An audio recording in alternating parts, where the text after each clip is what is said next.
Hi, Lisa. Hi, Sabina.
Dory?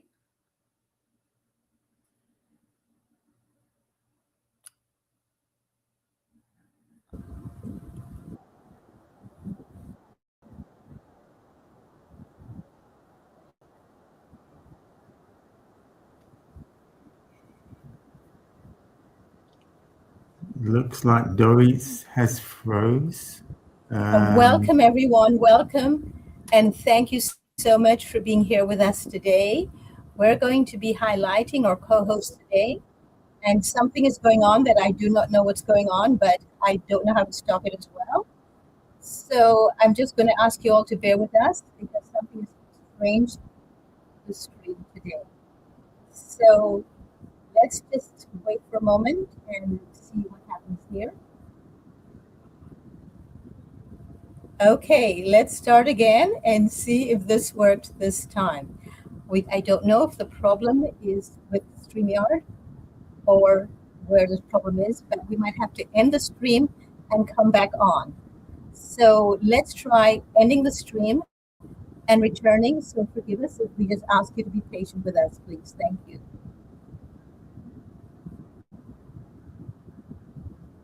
I know it's not ending either. Okay, something is going on here. We're just going to go right ahead. I'm going to highlight Lisa while I try to deal with this. Lisa, come on, please, and just let us know exactly what you've been doing with your own life.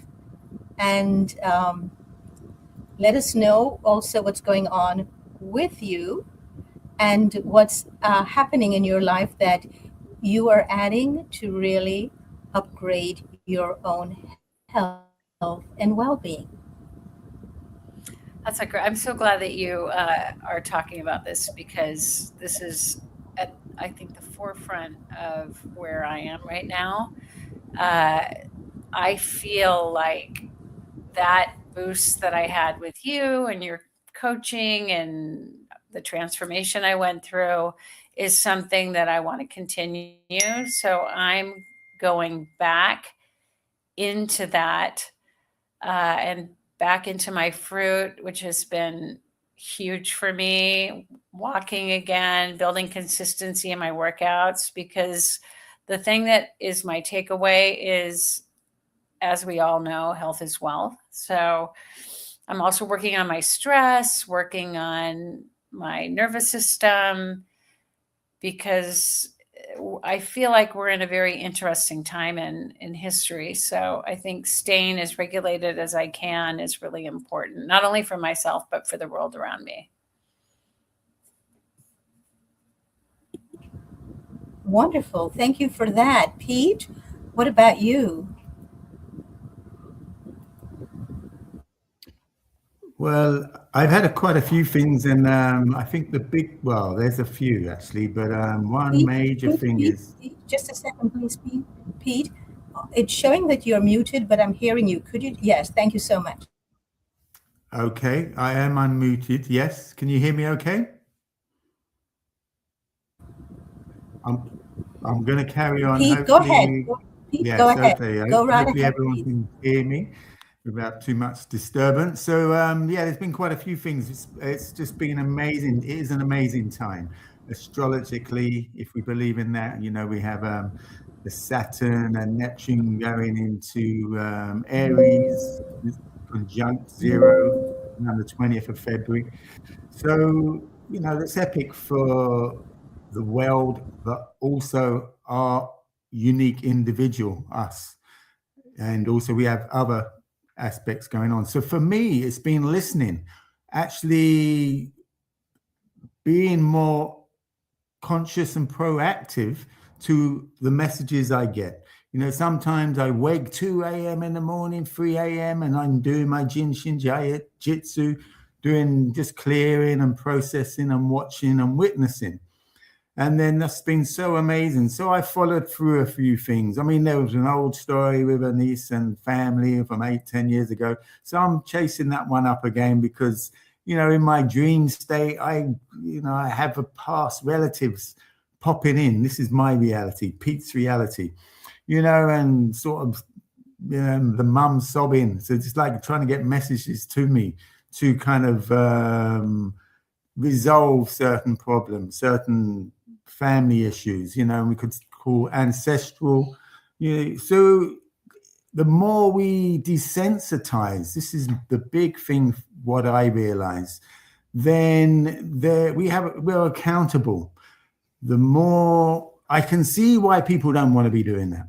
You know, I'm witnessing, I used to do fishing and teach my sons fishing. From the age of 30, I was just eating fish.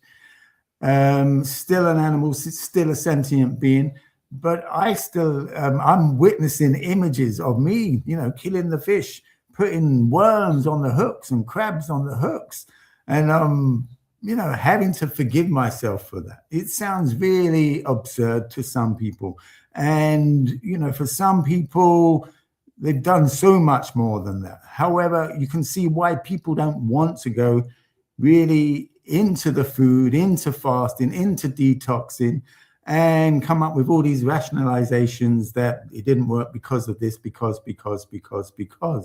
Generally, we're detoxing. We have to go through the hurdle, be accountable for some things, wrongdoings we've done, wrongdoings we've had done upon us. You know, generally wrong things that we've had done upon us is, if we really went deeper, we would see we've done very similar in different ways.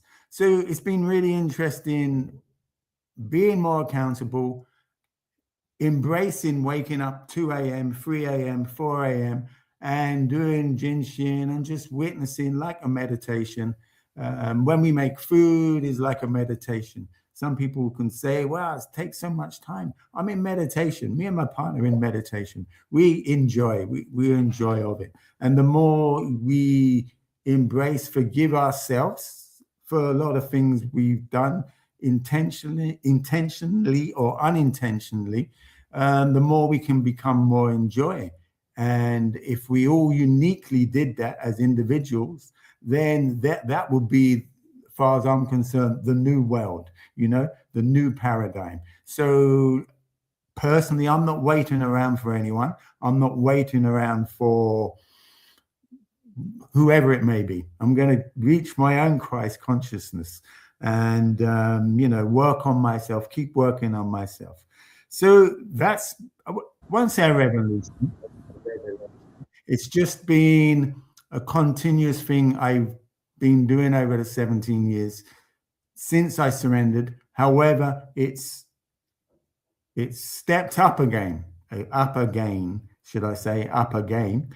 And, you know, we are still in to me, it's not New Year yet. March is New Year, middle of March, April. So to me, we're still in the preparation of, no point in really planting the seed yet because frost, rain. So to me, it's the preparation, it's the clearing out. So far as I'm concerned, there's been so much preparation and there's so much astrological alignments that really synchronize with so much going on, really. So, you know, and the other thing was we got out of England for a little while. So we'll come back to the astrology portion afterwards. I'd like you to actually tell us more about that part. But in the meantime, I'd like to bring on Herb. Yeah, I just love everything that Pete just shared, he's really hit the nail on the head there. So much resonates, and it's so beautiful to hear him express the positivity, being proactive, listening is key. Listening to ourselves, listening to our surroundings, listening to others, having presence. And like for many of us, for me personally, it has been a challenging time, a sensitive time, being physically, emotionally, mentally vulnerable. And it's like a shedding, is what I've experienced. Shedding many layers, accumulated, unconscious, unhealthy patterns and behaviors that I've witnessed. And this is great time, great opportunity to heighten our awareness. It can be uncomfortable and challenging and difficult, but it's integral for our well-being and for others. So it's challenged me in ways, like Peter shared, to be proactive, and that is, for me, is having more presence with myself, having presence when I rise up upon the rising, catching the sunrise, eating fruit, eating it consciously, having appreciation for how it tastes, the sensations, how it makes me feel, connecting with others, whether that's your child, parent, your beloved, being out in nature, hugging the trees, stalking the sound and flow of a encroaching waterfall very slowly, diligently, with pure awareness, soaking up your surroundings. It's quite beautiful, and it shows you how much there is to appreciate in life. And if we can step out of our darkness and we are receptive, like Pete says, listening, and become more sensitive through meditation especially, we can see all the treasures that's all around us, and we can really make the most of them, because we don't know how long we're going to be around here for. And so I've been connecting with others, listening to what they're going through in their life as well, which is very touching, and sharing kindness with one another.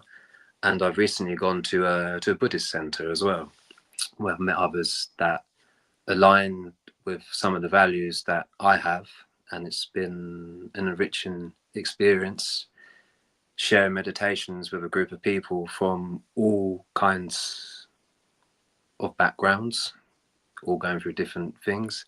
And it's nice for everyone to be in harmony and share that love and compassion for ourselves and for others.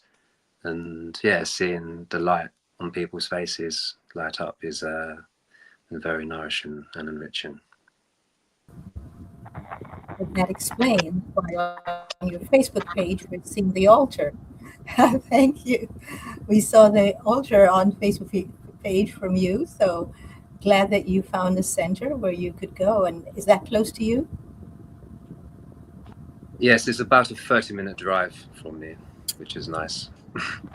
So you're not on your bike yet, back on your bike yet? No, not yet. I'm away off from that. Yeah, it will take a while. Sabina? Yeah.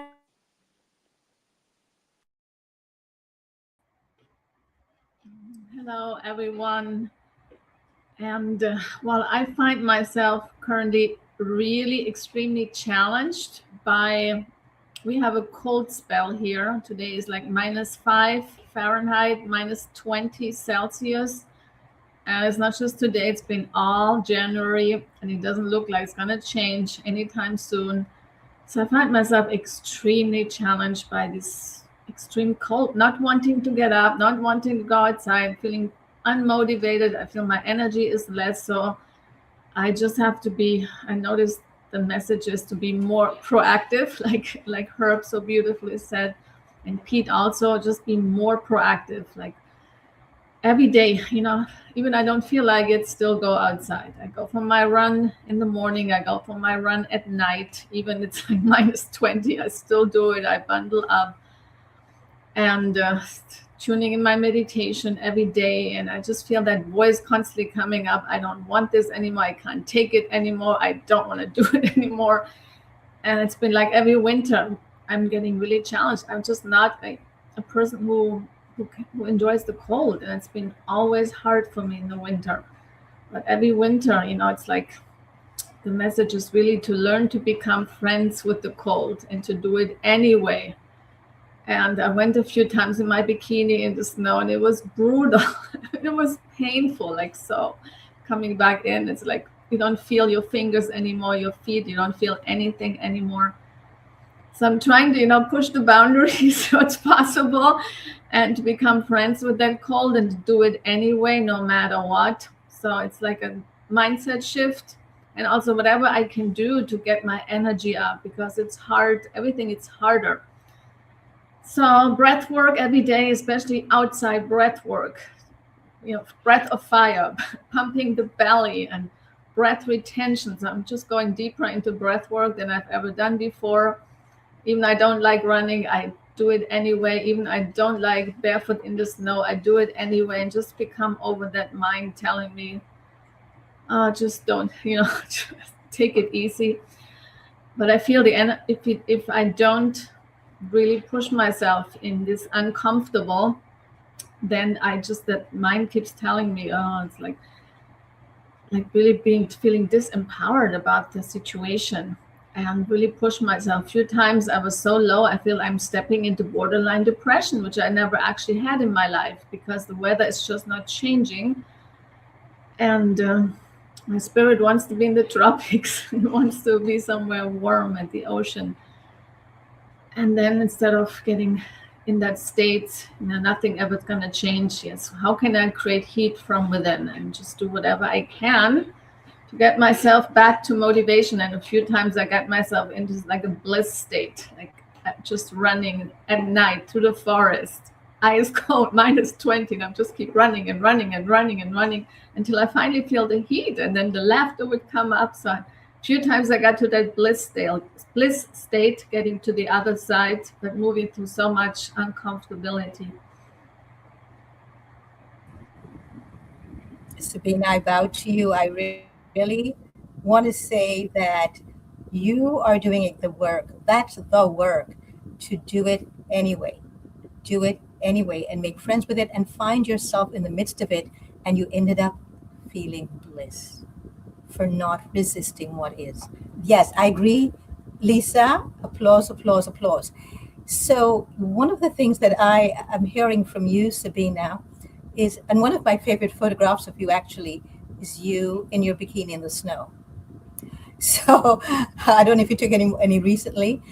However, have you thought of cross-country skiing? Because when I was a student in University of Montreal in Canada, one of the things that really I've never felt so alive as when it was freezing cold and we went cross-country skiing. And then coming back to the chalet, which there are a lot of them in Quebec all over the place, you're coming back and smelling, even though I didn't eat it, but just the smell of the onion soup as I'm coming down this, going towards the chalet, and the huge roaring fireplace. I'm a winter lover and I love cold. I come alive when it becomes cold. I totally melt in the summer. So I'm the opposite, and coming in and seeing everybody all warm and cozy, but not too warm. And that I thought was really one of the high points of my own life, is getting out in the cold. But cross-country skiing, it's shocking how quickly you warm up. Have you tried that, Sabina? Ski. When I was in Germany, I used to go to the Alps and, ski down the hill. I actually love that, but I have not, since I'm in America, I've never skied again. But I'm glad you mentioned that, because there's actually a lot of big mountains here with ski slopes. But somehow my son is doing snowboarding with his dad, So I always thought maybe I should try again, but maybe now the message keeps coming. Maybe it's time to pick up this. I mean, I would need to start from zero again. I have not skied since I'm 19 years old. I probably would be a total beginner, but it's never too late. You see, I think we're perennial beginners in life. We always have to begin again and begin again and begin again. So yes, do try that, Sabina, because I think you begin to start embracing and maybe even liking, not loving, because that's a strong sentiment, but liking it. That was one of the highlights of my life for me, was cross country skiing in the cold in Canada. And I remember being freezing cold in Massachusetts when I lived there and enjoying it, because that's so much feeling. There's so much feeling goes into it. You cannot get away from your body. You cannot get away from your body when it's cold. And so and just being aware of how, how my whole body responded and how that affected my own perception of self. And I thought, wow, what an exciting time to be alive on earth and experience having a body and being cold, rather than rushing towards comforting or what feels comforting. Life is not meant to be comforting. Life is not meant to be comfortable. And I think that's one of the lessons we'll all learn when we constantly try seeking the comfort and comfort. Now, we do need, of course, a little bit of lapse, a little bit of a pause here and then. Pause it, go into your comfort zone, come right back out, don't stay in there, because the comfort zone is not where life happens. It's where we become zombies. And unless one's purpose in this life is to experience life as a zombie, which I think is also legitimate. However, for me personally, I'm talking about me personally, I've chosen a life in this lifetime to be in my discomfort zone and be okay with it. And it's the challenge, and sometimes the challenge is teeny tiny, and sometimes it's huge, it's enormous. And we're all going through challenges now. The entire earth is erupting. Things are happening that have never happened before. People are being treated in ways that I think is just, I don't want to say the word shocking, because if I need to just accept that there are parts of the human psyche that can create so much turmoil and chaos and turbulence and terror, that I need to just accept that and realize that the only way for me to really navigate it is to accept it and to bring in whatever it is that will heal that aspect of the human psyche. That's what the call is for, to just accept the things we find so shocking and accept that this is one part of the human psyche that the more we hide away from it, the more it chases us. And when we become perfectly in alignment with the fact that this exists, then we can also seek the remedy. Not in order to get away from what we don't like, but when we seek the remedy, it lies within, and it's never without. The problem is never without. It's how we encounter the aspects of our lives that we find the most shocking, the most demeaning, and how can we change ourselves internally so we don't add to it? Because by rejecting it, we add to it. And so that is how I upgraded my own health profile in the past few months. In fact, for the past 2.5 years, that's what I've been working on. And it shows up on every level. It shows up. Once you begin this work, it does show up on every level in one's life. So, Lisa, you also have been going through some brushes with eternity and seeing your mother in a place that is very uncomfortable for a child. How are you managing, and what are you doing to upgrade your own health profile outside of just the pure physical? It's been hard. I think I'm learning that it's so important to live moment to moment.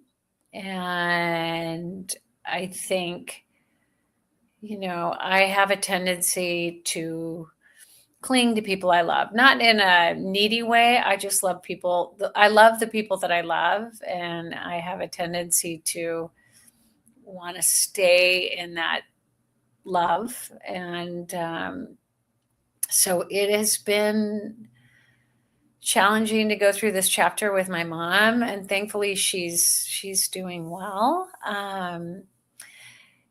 But it's bringing up a lot of stuff for me. It's just reminding me. And I had this years ago when my father passed away, that wake up call, like, this is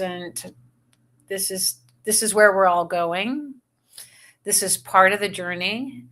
And it's important, like you talked about, everybody I think talked about this, being comfortable with being uncomfortable. That is where the growth is. That's where the lessons are. And it's important to breathe through it, seek out things that bring meaning, or, the things that we love, the people we love, and to recognize that we are in a very interesting time, like we've all talked about, that the world is changing. What I learned last night, I watched a documentary, and I learned that our technology is supercharged the level of growth that I think in the last 20 years, we've had more growth than we've ever had on the planet in terms of technology, but in terms of who we are as humans, we haven't evolved with it. So we're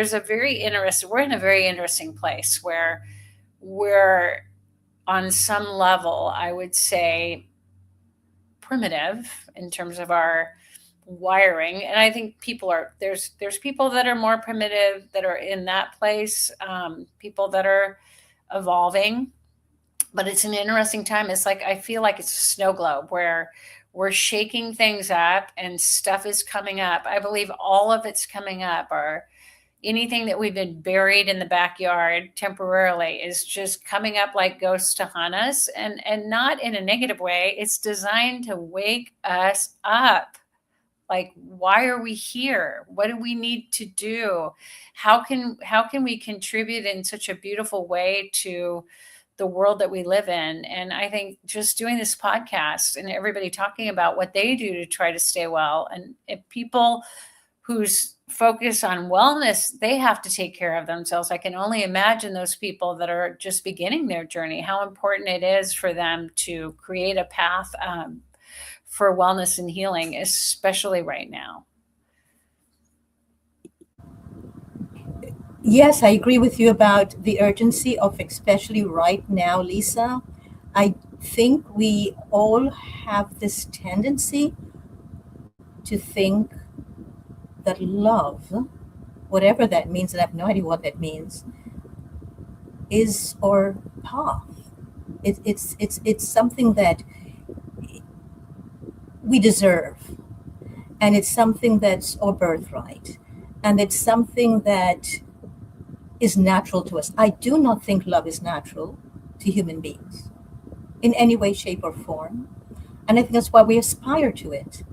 But what if the natural process of being alive is simply acceptance, not love? Then what is love? It's nothing. There's nothing romantic about it. There's nothing that is tenable.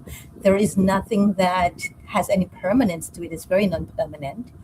It is something that I think is actually quite egoistic on our part, because we get these butterflies and we get these la la la moments and these really high, very high moments. It's a drug. It is a drug. What if we just learn to like ourselves? Pete was talking before about in the past he used to go fishing. By the way, Pete, I didn't know you could catch fish with a crab. I thought it was just worms. So you taught me something new today. And so he has to forgive himself for that. I don't think you need to forgive yourself at all, Pete. I think you're evolving. When you look back at it, just accept, wow, I've evolved so much past that. How delightful. Delight in yourself that you have evolved that way, rather than saying, no, I don't. That's such a horrible part of, I don't want to remember this, or I remember this and I have to forgive myself. There's nothing to forgive. Only acceptance to be reconciled. Acceptance that realizes this is what we came here to do. This is what we came here to experience. It's very temporary, and it doesn't make us that. It's just another experience on the path of experiences that is life. Life is the pathway to all experiences. When we start craving one part of it and we don't want to leave that one behind, it means we're stuck, and we are going to get even more challenges. That's when we invite in all the challenges. So what about if we upgraded our health profile to go beyond the purely physical? Now, I think personally that if one doesn't take care of the physical, we're going to get stuck. Because everything happens through the physical body. Every encounter happens through the physical body, which is why sex itself is so sought after, even to our detriment and the detriment of others, because it's the only time we allow ourselves to be physical. If we allowed ourselves to be very physical on a daily basis within our bodies and take dominion over the organs, over our hormones, over our fascia, over the cellular health, I think we'd forget about all the other so-called pleasurable parts of being human, and just get so involved in looking and seeing and entering into the magic of what it is like when all these cells come together. And in the process of coming together, whoops, there we are. It formed a Lisa, it formed a Herb, it formed a Pete, it formed a Sabina, it formed a Phil. It's just really interesting to be aware. And Lisa was talking about technology. We are one huge piece of technology. I don't think we can invent any technology that's more amazing than this physical form and this physical being. So what if we upgraded our health by just being in our bodies and just being so enthralled with having a body? Look at babies and how they absolutely are enthralled with having toes and fingers. Look at a cat when they find out they have a tail. Look at the most incredible kittens when they realize they can jump. They're not even have to stay on earth. It's just magical. Why don't we return to the awe and wonder of having physical bodies? Why don't we embrace our physical body with everything we have, with every moment, every single magical, incredible second that we begin here on earth? Because I think it was Herb who said before, we won't be here for very long. And no, none of us will be. Before we finish this broadcast, we could have an earthquake, and Lisa and I could end up in the earth, way deep into the earth. And it's very, very important not to run away, I think. I think it's great to have pauses and to give ourselves a few breaks every now and then before we reemerge ourselves back into the streaming of consciousness in the physical body. So I asked Herb before, I wanted to talk a little bit about astrology and the importance of this, because February, we have a moon coming up. Do you know anything about the moon that's coming up in February? And if not, even so, Pete, can you tell us something about astrology and how it has served you in your own awakening? Yes, you've said a lot there. By the way, I don't do guilt. So when I expressed about the different scenes, I'm going to go on to the astrology, but different scenes why people don't really go on this journey, and supporting other people as well and helping other people using astrology, using Jin Shin Jae. So your senses wake up. This is for me. So I have the visuals of bits from movies, And I mentioned years ago, at the age of 3, it was either be in the room downstairs on my own, being tormented by other realms, or going upstairs watching Appointment with Fear or Appointment with Horror. So all these images, and letting them go. Acceptance, surrendering, letting them go. So, I don't hold on to it's so detrimental to hold on to any pain, guilt, blame of others. It's just a reflection of our inner unaccountability of not looking at ourselves. So, so thank you for that. Someone mentioned about, in terms of we're so behind. Lisa mentioned we're so behind the documentary she watched. That's very amazing in terms of, because you bring in the Dongan or even Aboriginal tribes, or even on purpose unwritten history of the Black history of many amazing tribes there who are very connected. So maybe that's where we got to get back to. And you mentioned about, was it 50 trillion or 70 trillion cells we have in our body? Oh, my word. It's like no computer can match that. The intelligence of our body. However, like Lisa mentioned, we're very so far behind. In terms of astrology, I was introduced to it 40 odd years ago. So, and then for me, I like to really embody and witness and experience something before, to be honest, before I'm going to really talk about it. And so when I realized it's like the sort of the mathematical equation and how it worked, I was like 17 and Mum, when was Yink born? When was Max born? When was everyone born? Getting their times and dates. And it's just like, oh my word, it was so amazing how so many things were, so many, let's just say, experiences were answered. I don't use it as a crutch. I ignore it, and then things happening. I witness people falling apart in the family, friends falling apart, or having great times. And it all correlates with how I witnessed it with astrology. We did, at the time, lots of, we could sort of say shadow work. Again, what is shadow work? It's just more going into the subconscious, clearing out, as I mentioned earlier on, some things that have happened to us or what we may have done unknowingly, and just letting it go. So, we did lots of that combined with breath work, learning breath work at the time. So it was a real package, and esoteric meditation, learning about the auras, learning to see the aura from the etheric and different colors, and then the chakras. So we learned a lot, really. And no wonder I kind of buried my head from that again. Got to a level, looking back in retrospect, didn't have the tools, I presume, even though we say everything is perfect.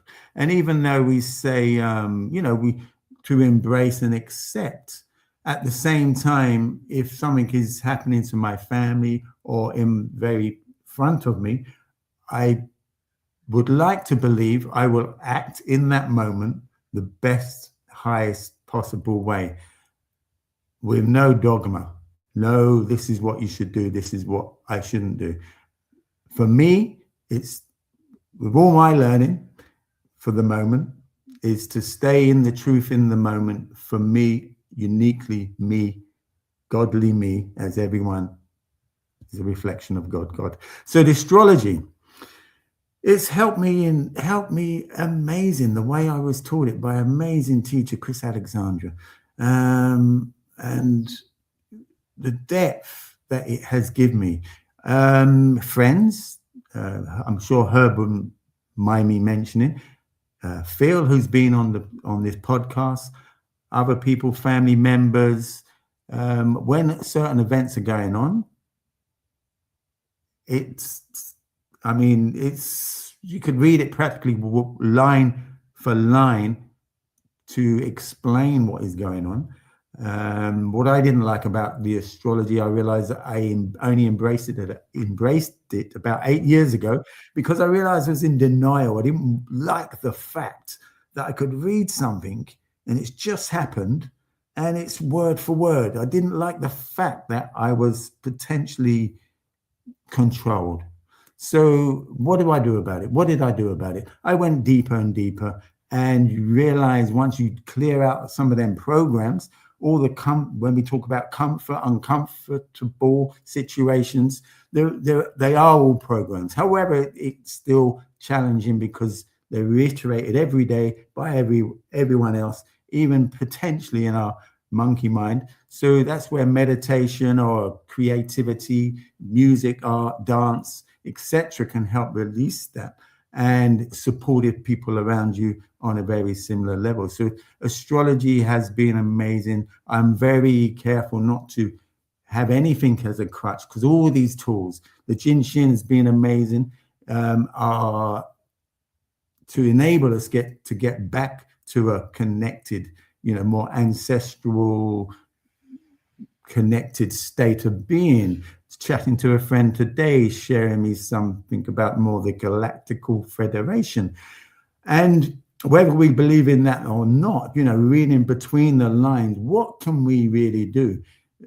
Reset our nervous system, keep resetting our nervous system. It's like a computer. If we don't have let's just say a cleaner, or we don't have a shield, it's going to get clogged and clogged and clogged. So what do? We keep resetting, we keep defragging. But however, if we keep doing that with our system, our body, our sanctuary, then whatever comes, do I really kind of care? Whatever comes is caring about us uniquely. If we all cared about us uniquely and did the work on ourselves, not that I truly don't care, but in my sharing is more authentic. In our sharing is more godly. So that's a healing in itself, really. So astrology has been profound. Jinshin Jitsu has been profound. Everything fits on Jinshin Jitsu. When I realized numerology, color, sound, I was like, wow. So I'm just in this year really embracing and sharing more of that, of what I've learned from them tools. And with astrology, you can read a chart and you can get to, it's been said, to know what's going on for a person, which could take about 2 months from a psychiatrist or a psychologist working with a person, when you know astrology in a certain way. Yes, I agree with you. I think astrology affects our nervous system as well, because astrology, whatever is going on in the firmaments, very much affects the water energy. And water energy is everywhere, all over. We're full of it. And so, of course, it will affect it. Herb, have you ever considered or delved into or had any interest at all in astrology? And if so, what is it? And if not, what is your own perception of astrology? I'm not well versed in it. I've been interested in seeing what else is out there in the world, what others may perceive and receive. So I found it interesting. I don't govern my life around it. I can see it as a tool. I think it's more potentially explains what's happening rather than using it to guide and dictate your life. I feel being present, having awareness, being conscious is how we live our lives, and whatever comes our way, it's like you mentioned, it's accepted. But I don't discount it by any means. But what I found interesting is what you shared, Dorit, is when you mentioned about love, saying along the lines of that it's not natural for us. For me, I think it's how do we define love? It's not natural to give it labels as such, and it is blurred. For me, love is a state of being, not a relationship. It comes from an inner fullness where you overflow naturally with joy to share with others. It's an intrinsic place to be. It's liberating, and it's free from attachment. It's like being full like a rain cloud being so full that you rain wherever it goes. It's shared with whoever. You can rain over the seas, over the mountains, in the desert. It doesn't matter. You're just so full of love and joy that it's overflowing and it's to be shared. And it's something not to chase, love. It's something to be realized, which comes from awareness. And love grows out of meditation, presence, not clinging to romance or validation. Yeah, love wants to give, not take. And what you mentioned as well is interesting, that we lose ourselves in chasing love. So when you mentioned about sex, was interesting that love isn't born out of sex. Sex is a byproduct of love. And many of us confuse that experience of escaping from ourselves, and we get a glimpse of that silence, and we associate it with love and believe that's what love is, but it's very, very, very limited. It's it's a very interesting outlook and perspective, and what I feel and experienced in my life. So thank you for allowing me to share that piece there. I'm trusting that what people are listening to this will remember something you said at the beginning, that love is not attachment, because we have actually in society labeled it that it has to do with attachment. You have to have other people in your life to experience love. You cannot experience love by going out into the desert and sitting there and being one with the desert and the sand and the sun and the moon and the stars at night, which I've had the experience, thank goodness, of. And Sabina running out into the cold, freezing cold in her bikini, that cannot possibly have anything to do with love. There's no one there to attach it to. And I'm so glad that you mentioned that it has nothing to do with attachment. Is there anything else you want to say about that? If somebody is listening and saying, of course it has to do with attachment. Of course, you love people. And when your parent dies, that attachment, all of a sudden, it's finished. And that's why the pain is so strong and so deep. Do you have anything to add to that, or do you prefer not to? It's interesting. It's difficult to be immune to those feelings and experiences of losing a loved one, especially if it's tragic. I feel that is a natural process, but I think that comes to a lack. I don't mean this as a derogatory by any means to anyone, but it comes to a lack of awareness of what we truly are.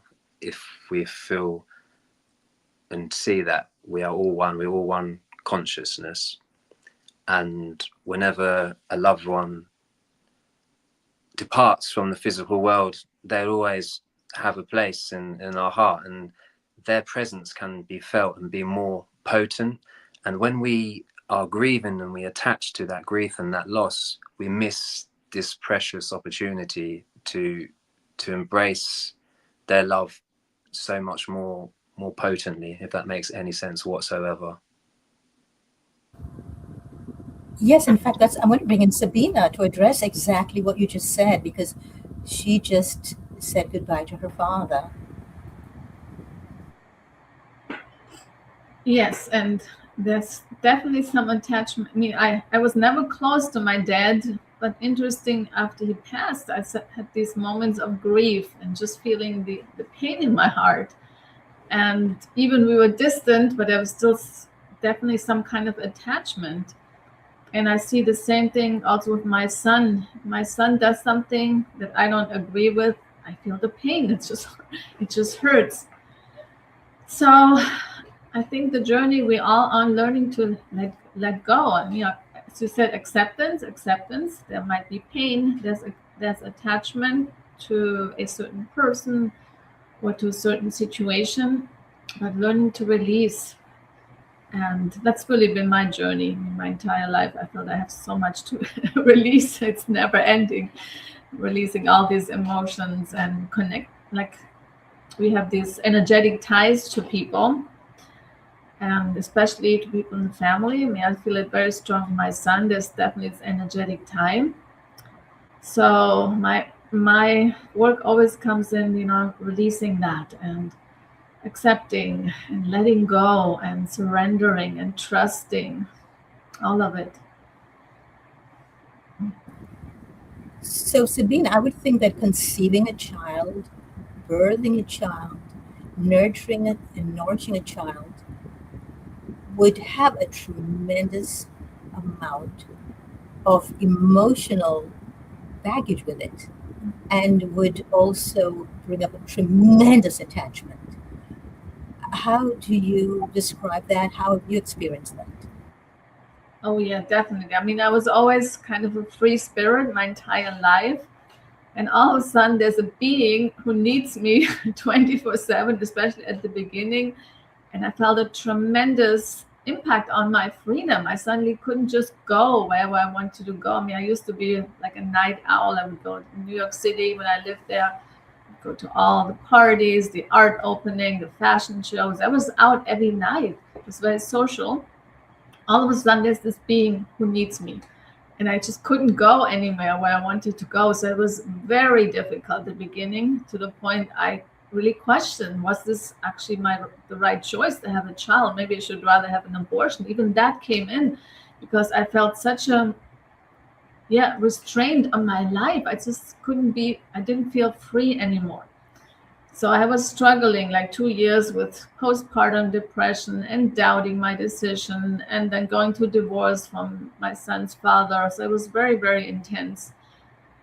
And but then the shift happened by falling in love with my child. And really, for me, the main insight I got through this, learning to be selfless instead of being self-absorbed, which I definitely was, a very self-absorbed person, I would consider myself. And learning to be selfless and being actually of service to someone else's well-being, that for me was one of the biggest tasks that just learned me to love myself deeper than ever before. First, a lot of judgment, of course, and hating the situation, and finally accepting, this being is here and this being needs me. I can't just go and leave him. My husband, I could always leave, could kick him out, but a child you can't just kick out. When my son was like screaming and crying. So that was really the ultimate test, there's nowhere really to go. So I had to step up, and learning to be selfless and being of service, being of contribution to my child, and serving him to his highest. And that's where I developed some bond to this little being that I didn't even know existed, this really deep heart-to-heart connection, and feeling at one with this little being that is part of me.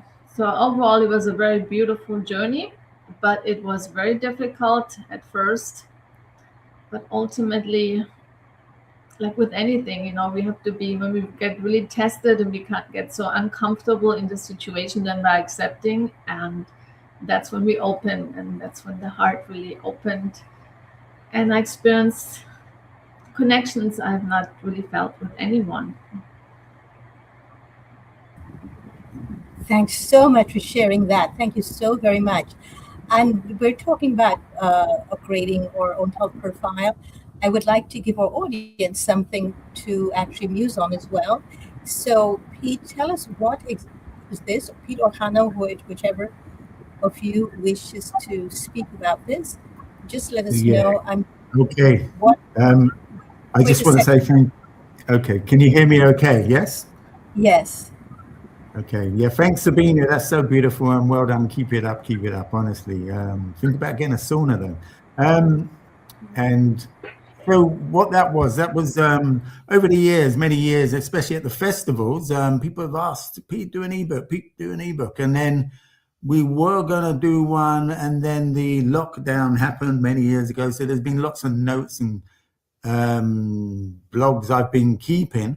So we actually got around, especially with the support of my partner Hannah, we got around to doing these ebooks, and the first one was the festival one, and you know, potentially all and more of the recipes that we have done over the years at the festival. It was a Christmas one.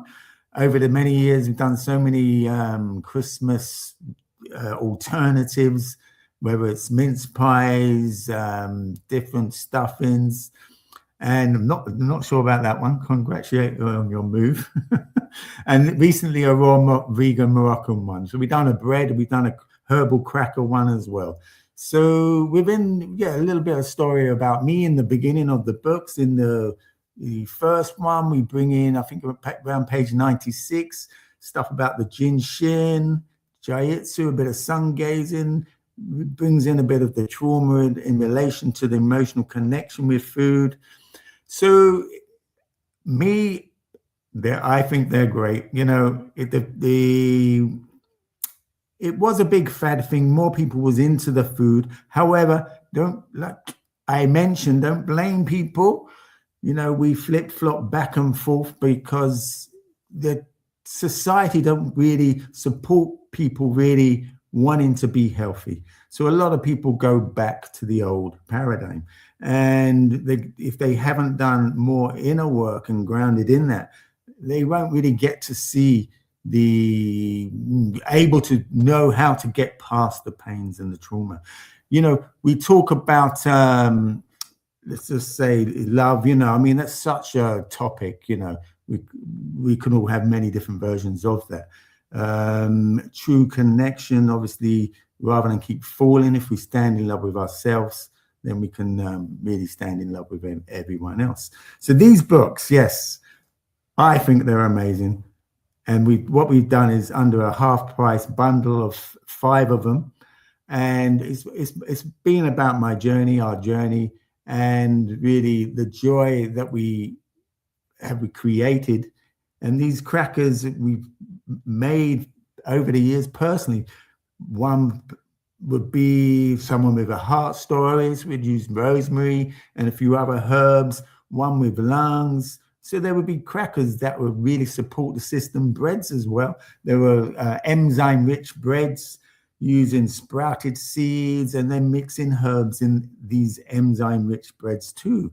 And there's a great story on that. We went on such a journey in terms of the Essene bread, how breads were truly done back in the day, baked by the sun. And so that's our bundle. We've been putting it's on offer for maybe another strength, which is 7 days.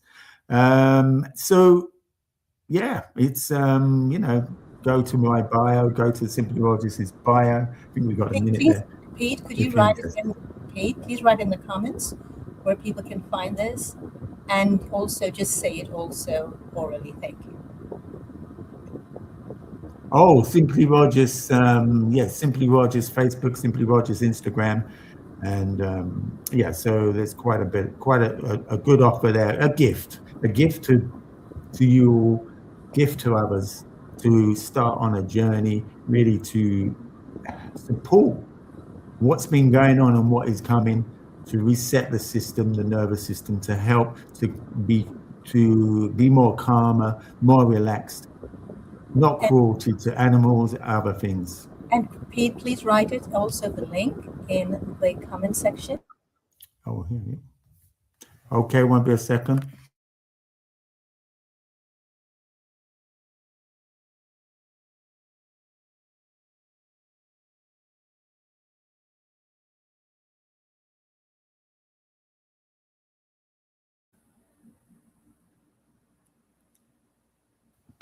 Yeah, it's not really coming on. We're not sure how to do it, but it's Simply Rogers, Facebook, Simply Rogers.